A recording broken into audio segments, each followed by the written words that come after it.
네, 코로나 바이러스로 인해서 나라가 뒤숭숭함에도 불구하고 은혜의 자리에 나오신 여러분들을 환영하고 축복합니다. 우리 옆에 분과 한번 인사해 보겠습니까? 잘 오셨습니다. 코로나 바이러스 이기고 오셨습니다.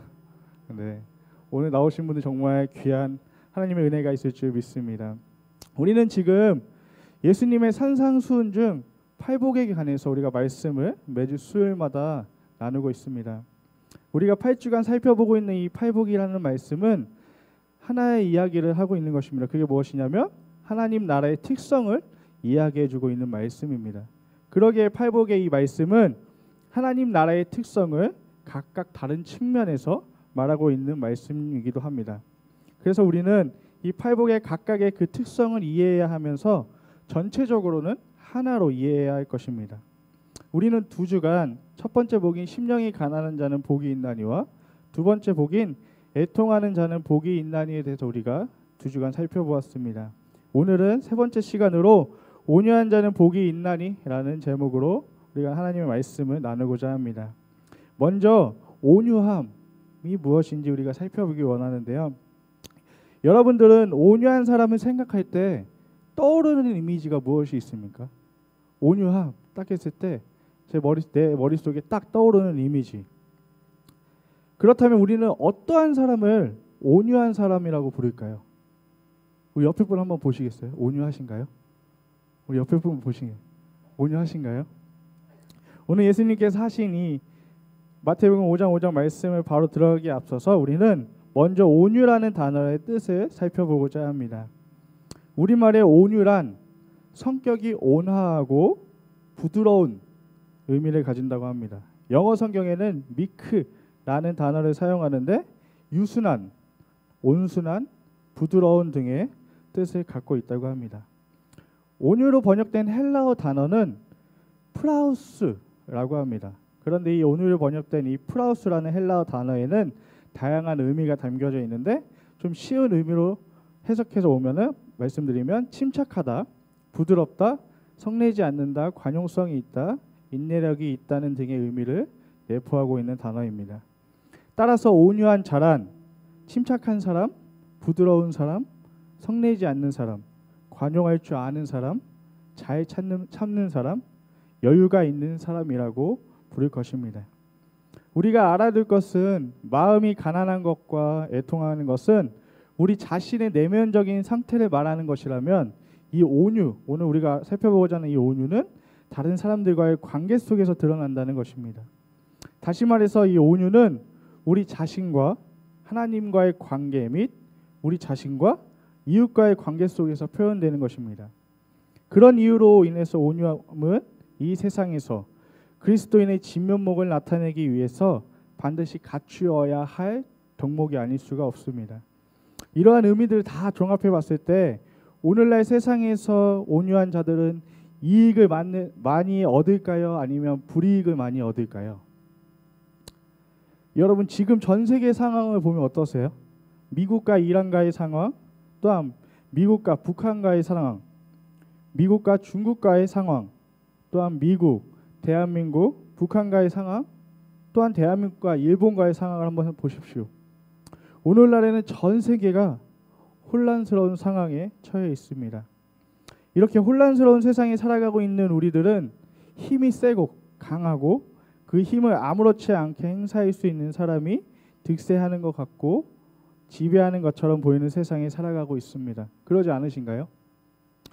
이런 세상에서 오늘 말씀에서 말하는 이 온유함은 미덕이라기보다는 오히려 이런 사람들은 손해를 보는 사람이라 생각이 듭니다. 그런데 오늘 예수님은 힘이 강하고 세상적으로 지혜로운 사람이 자기 성공과 이익을 쟁취하는 세상에서도 온유한 사람이 복이 있다라고 말씀을 하셨습니다. 상식적으로 이해가 가시나요? 왜 예수님께서는 손해만 볼 것 같은 온유한 이 사람이 복이 있는 사람이라고 말씀을 하셨을까요? 그렇게 말씀하신 이유를 오늘 3가지로 살펴보고자 합니다. 첫 번째 이유는 온유한 사람이 감정과 상황의 지배를 덜 받기 때문입니다. 오늘 이 말씀은 우리가 살아가는 세상의 원리와는 잘 맞지 않는 말씀일지도 모릅니다. 오늘날 이 세상은 자신의 형편에 따라서 그리고 상황에 맞게 임기응변을 잘하는 사람이 살아남는 시대이고 세상입니다. 또 이 세상은 내가 원하는 대로 감정에 몸을 맡기고 살아가는 것을 당연하게 여기는 세상이기도 합니다. 힘이 세고 가진 것이 많은 사람이 성공하는 세상입니다. 극단적인 예이지만 내가 기분이 나쁘고 미우면 상대방의 생명조차 귀하게 여기지 않는 사례들을 우리는 뉴스를 통해 종종 보게 됩니다. 이런 점을 종합해 봤을 때 온유한 사람들은 이러한 세상에서는 살아남기가 매우 어렵다고 말할 수 있습니다. 이익보다는 오히려 손해만 많이 보게 될 것입니다. 오늘 말씀에서 말하고 있는 이 온유함을 기다리는 것으로 한번 생각해 보기 원합니다. 세상은 기다리는 것을 좋아할까요? 아닙니다. 오히려 움직이는 것을 더 좋아하고 선호합니다. 그래서 세상은 원하는 것을 얻기 위해서 최선을 다하라고 계속해서 이야기를 합니다. 물론 이 말이 틀린 말은 아닐 것입니다. 또한 세상은 때론 옳지 않은 방법을 쓸지라도 원하는 것을 얻어냈다면 잘했다고 우리에게 이야기를 합니다. 그래서 이 세상은 힘이 강한 사람이 이기고 돈 많은 사람이 이기고 정보를 많이 가진 사람이 이기는 것처럼 보이는 세상이 되고 말았습니다. 지금까지 말씀드린 것을 생각해 보면 온유한 사람은 세상에서 도태되고 뒤로 밀려날 수밖에 없는 사람들입니다. 그런데 왜 오늘 말씀에서 예수님은 온유한 사람이 복이 있다고 말씀하신 것일까요? 예수님께서는 온유한 자가 지금 당장 이 세상에서는 뒤로 밀려나고 도태되고 세상과는 잘 맞지 않는 사람들일지는 몰라도 온유한 사람들이 하나님의 나라에는 잘 맞는 사람들이기 때문입니다. 예를 들어보겠습니다. 혹시 별일도 아닌데 밤잠을 못 이룬 경험이 있으신가요? 다들 한 번쯤은 있으시죠. 아무 일도 아닌 것을 나는 압니다. 그런데 잠을 못 이룬 경험이 한 번쯤은 있으실 것이라 생각이 듭니다. 그 이유를 우리가 대부분 거슬러 올라가 보면 이러한 이유들 때문이라 생각이 드는데, 내가 너무 옳아서, 내가 원하는 대로 되어야 하는데 안 돼서, 내가 더 의로운데 억울하게 당해서, 내가 더 잘났는데 못난 사람에게 무시당해서, 내가 더 옳은 길로 걷는데 나쁜 사람보다 더 못 살아서, 이러한 이유 때문에 잠이 오지 않았던 적이 있으신가요? 어떤 사람들은 별일도 아니라는 것을 본인도 잘 압니다. 그런데도 힘들어하는 사람들이 있습니다. 왜 이러한 현상들이 생겨나는 것일까요? 바로 자기가 처한 상황과 자기 감정에 영향을 받기 때문입니다. 심하면 감정과 상황의 영향을 넘어 그것에 지배를 받기 때문에 일어나는 현상이기도 합니다. 그런데 온유한 사람은 어떻습니까? 상황과 감정과 환경의 지배를 덜 받는다는 것입니다. 온유한 사람은 내가 너무 옳지만 져줄 수 있는 사람이 온유한 사람입니다. 온유한 사람은 내가 너무 억울한데도 변명하지 않아도 괜찮은 사람입니다. 온유한 사람은 내가 너무 의롭지만 손해를 볼 수 있는 사람입니다. 온유한 사람은 내가 손해를 심각하게 봤지만 거기서 절망하지 않고 낙심해서 쓰러져 죽지 않는 사람입니다. 이런 사람이 온유한 사람이라고 이야기를 할 수가 있습니다. 온유한 사람은 이 세상이 인간의 뜻에 따라 돌아가는 것이 아니라는 것을 믿는 사람들입니다. 온유한 사람은 지금 우리 눈에 보이지 않지만 세상을 만드신 하나님께서도 지금도 살아 역사하셔서 온 세상을 다스리시고 우리 인생을 붙들고 계심을 믿는 사람들입니다. 이게 믿어져야만 온유하다고 할 수 있습니다. 한번 제가 질문을 드리겠습니다. 여러분들은 온유한 사람들이십니까? 많은 사람은 누구나 자기가 처한 상황과 감정의 영향을 받습니다. 염려, 걱정, 원망, 불평, 분노들이 그 결과물들입니다. 사랑하는 성도 여러분, 자기가 처한 상황과 감정의 영향을 덜 받는 사람이 온유한 자임을 믿으시기를 바랍니다. 온유한 자에게 하나님께서 복을 주신다고 말씀하셨습니다. 그러므로 여기에 나오신 모든 분들은 내가 처한 상황과 감정의 영향을 덜 다스림을 받는 것이 아니라 하나님께 다스림을 받는 사람들이 되기를 소망합니다. 여기 나오신 분들은 하나님께 다스림을 받는 사람들이시죠. 그러니까 코로나 바이러스도 이기시고 나오신 거죠. 온유한 자들은 하나님께서 우리의 인생을 붙들고 계심을 믿는 자들입니다. 그러한 자들은 자신이 처한 상황과 감정의 영향을 덜 받는다는 것을 기억하시기를 바랍니다. 내가 처한 상황과 감정의 영향과 다스림을 받지 않아야 하나님께 다스림을 받을 수 있다는 사실도 믿으시기를 주님의 이름으로 소망합니다. 우리 눈에 보이지 않는 하나님이 지금도 온 세상을 다스리고 계심을 믿는 온유한 자가 되시기를 주님의 이름으로 소망합니다.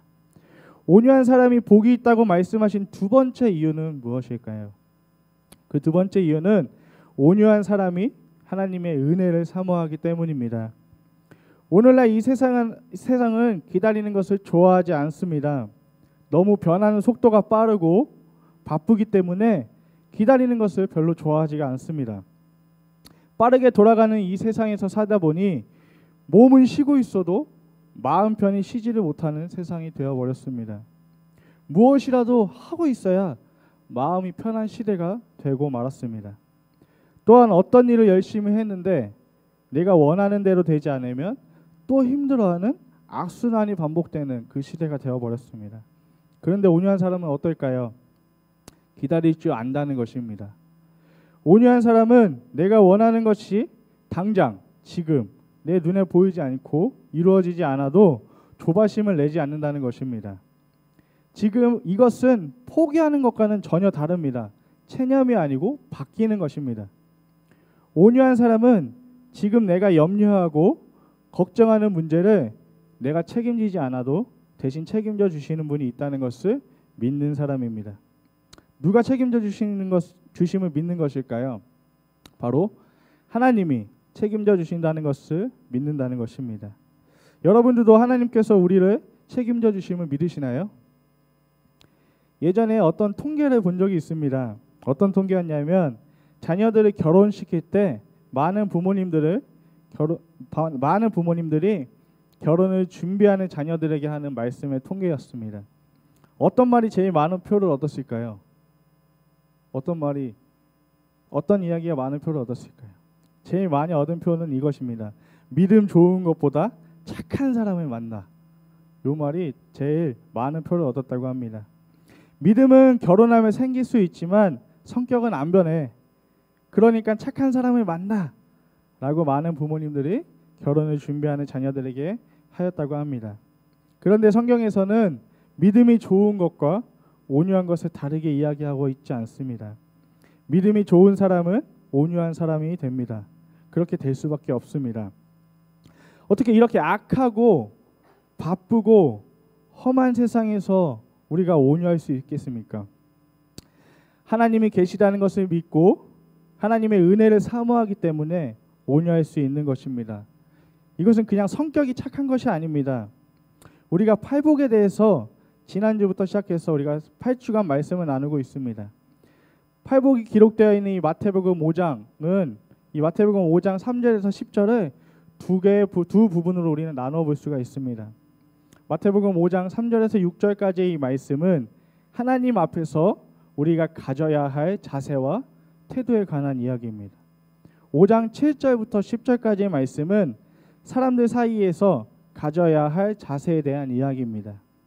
오늘 우리가 나누고 있는 이 세 번째 복인 온유함은 첫 번째 복과 두 번째 복과 같이 성경의 이야기가 아니라 하나님 앞에서 우리가 어떤 자세를 가지고 살아야 하는가에 대해 말하고 있는 말씀입니다.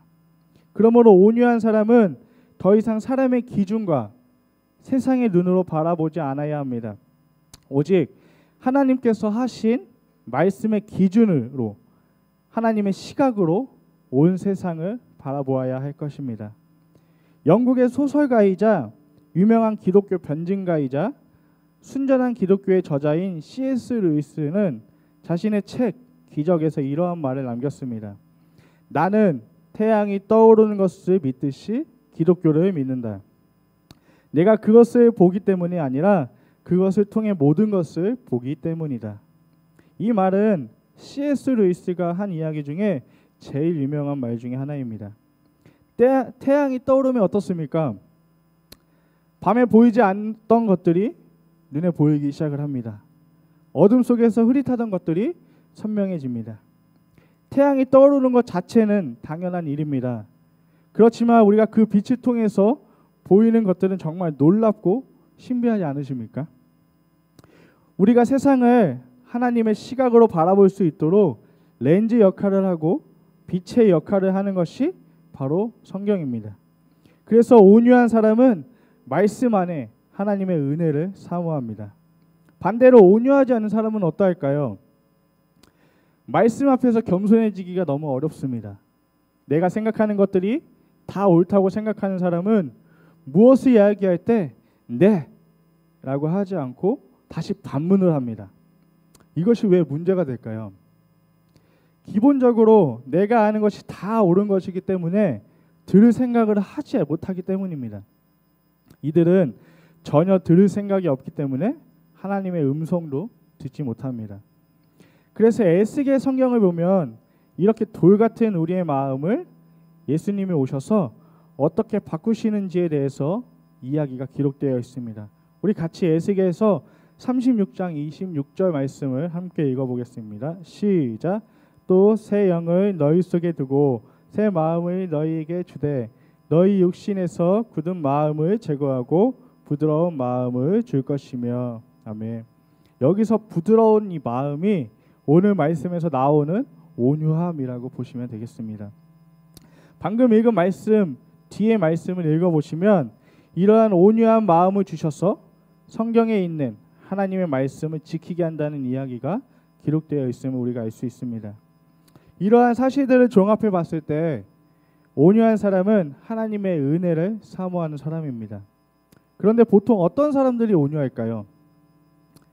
내가 다른 사람보다 많이 갖지 못했다고 생각하는 사람, 다른 사람들보다 내가 어딘가 부족하다고 생각하는 사람, 내가 내 인생을 책임질 수 없다는 사실을 아는 그 사람들이 온유합니다. 그래서 그런 분들은 이렇게 기도합니다. 하나님, 저는 하나님의 은혜 없이는 한순간도 살 수가 없습니다. 오늘도 주님의 은혜 아래 살게 하여 주옵소서.